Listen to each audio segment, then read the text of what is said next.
Salut les amis, bienvenue sur Jouer avec la vie. Alors, un mois de routine matinale, où est-ce que j'en suis? Donc ce mois, c'était un petit peu pour me roder, voir un petit peu ce qui me convenait et ce qui me convenait pas. Donc j'ai commencé un petit peu à adapter. Donc ce que je fais dès que je me lève, c'est de la marche. Après la marche, je fais des exercices. Donc j'en ai pour 10 minutes à peu près, je fais des fessiers et des abdos. Après ça, écriture, donc les fameuses pages du matin. C'est une façon d'un peu d'extérioriser dès le matin tout ce que tu as en toi, tout ce qui est resté là, un peu les résidus. Donc t'écris, ça peut être des choses positives, des choses négatives, peu importe, c'est tout ce qui te passe par la tête. Tu écris et tu commences la journée, t'es vidé. Donc voilà, ça, les pages du matin, c'est ce que je fais après les exercices. Ensuite, j'enchaîne avec la visualisation créatrice. Donc je rappelle ce que c'est. Tu te mets un petit peu dans un état comme ça de concentration, de méditation, et après en fait c'est ton imagination. En fait, tu commences à t'imaginer, à imaginer ce que tu voudrais dans ton futur, qui sait que tu seras dans ton futur, et voilà, tu t'imprègnes, tu te fais complètement un film dans ta tête, tu t'imprègnes de tout ça. Donc ça, c'est la visualisation. Et je termine par un peu de lecture si j'ai le temps. Donc j'ai enlevé un truc dans ma routine du matin, c'est la méditation. Parce qu'en fait moi j'ai l'habitude de méditer l'après-midi ou le soir, et je me rends compte que le matin, genre pour moi c'est juste impossible de méditer. Si je le fais dès que je viens de me lever, bah, ça me rendort direct, j'ai qu'une envie, c'est de me recoucher. Et si je le fais à la toute fin, et ben en fait ça me casse un petit peu quelque part dans mon élan actif. Alors c'est un peu paradoxal ce que je dis, parce que souvent je termine par la lecture, mais la lecture c'est pas pareil, j'ai quelque chose de très actif mentalement, donc du coup ça me casse pas. Par contre la méditation c'est vraiment un truc, ça me... Donc en fait la méditation, moi pour la routine du matin, c'est pas pour moi, donc je la fais plus tard et c'est très bien comme ça. Donc ça c'est ma routine. Maintenant c'est vrai que je me suis confrontée à quelques difficultés. Enfin, à plusieurs reprises en fait le matin j'avais pas spécialement envie de me lever. Il y avait des trucs des fois que j'avais pas spécialement envie de faire, et puis après je me trouve toutes les excuses possibles. Oui mais aujourd'hui il y a ça, oui mais bon ça je pourrais le faire plus tard, etc. Donc malgré tout je me suis confrontée à des difficultés. Je me suis surtout confrontée en fait à mon système de fonctionnement en fait. Faut comprendre qu'on est vraiment programmé. On est programmé à faire certaines choses d'une certaine manière depuis des années et des années.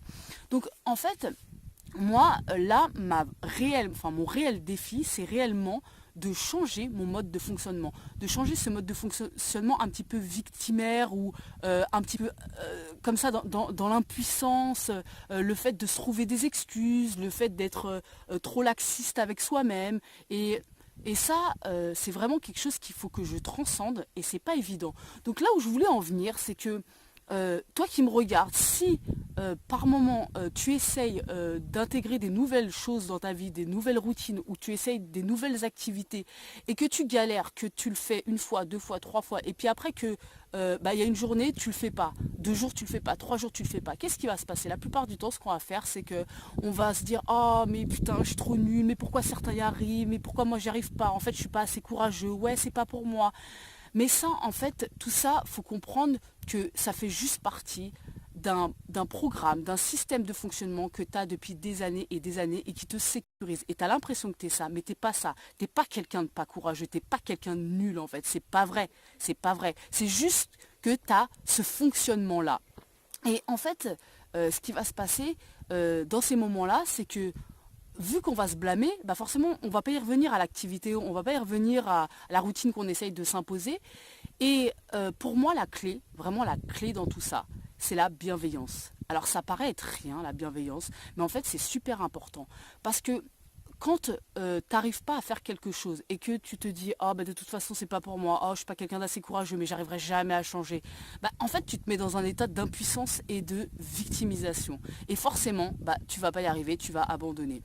Maintenant, si tu te prends avec bienveillance, si tu dis: bon, ok, là, aujourd'hui, j'ai pas fait. Peut-être que ça fait 2 jours, 3 jours, peut-être une semaine même que t'as pas fait ton truc. Mais tu continues de rester mentalement dans une dynamique où tu vas le faire, où c'est ce que tu veux, c'est ton but, tu vas y arriver. Tu restes comme ça, dans ta tête, dans l'imagination, tu restes dans ce truc-là, je vais le faire, je vais y arriver. Et bien, à un moment donné, il y a peut-être un jour, tu vas te lever et tu auras plus de courage que d'autres jours, et tu vas le faire, et tu vas reprendre petit à petit. Mais forcément, si systématiquement tu te mets dans un rôle de nul, et ben oui, évidemment, tu n'y arriveras pas. Et c'est vraiment la clé, la bienveillance avec soi-même. En fait, je te donne un exemple. Quand euh, imagine la personne que tu aimes le plus au monde, ou une personne que tu adores, ou un de tes enfants, peu importe. Cette personne-là, elle vient te voir, elle te dit: je sais pas, ah bah tiens, j'essaye d'apprendre le piano depuis quelques temps, mais là, je sais pas, putain, ça fait quelques fois, je reste butée sur les mêmes notes, j'arrive pas à progresser, franchement, j'y arriverai jamais, le piano, ça doit pas être pour moi, il faut avoir un don pour faire du piano. Cette personne-là, tu vas lui dire quoi? Tu vas lui dire, ouais, ouais, c'est vrai, t'es nul, ouais. Ouais, c'est vrai, t'es nul, et puis tu manques de courage, t'as pas de volonté, t'as pas de volonté. Mais non, tu vas pas lui dire ça en fait. Tu vas la prendre avec bienveillance, tu vas l'encourager, tu vas lui dire, mais attends, le piano, souviens-toi, t'adores ça, t'aimes cette musique, c'est un truc que tu veux faire depuis toujours. Vas-y, essaye encore, c'est pas grave si aujourd'hui t'en as pas fait, c'est pas grave si aujourd'hui t'as buté. Et tu vas l'encourager, tu vas l'encourager ton enfant ou la personne que t'aimes le plus au monde, ta meilleure amie, quelqu'un de ta famille, tu vas l'encourager. Et bah fais la même chose avec toi en fait, fais la même chose avec toi. Et reste constamment dans cette optique d'y arriver. Même si t'es pas en train de le faire, parce que ça commence déjà là en fait, même si t'es pas dans l'action. Et plus en fait tu vas faire ça, et plus finalement tu vas revenir à l'action. Euh, j'ai eu vraiment un déclic par rapport à ça. Quand j'étais à la ferme il y a quelques mois, je me suis blessé la main et j'ai commencé à écrire de la main gauche. Or, je suis droitière.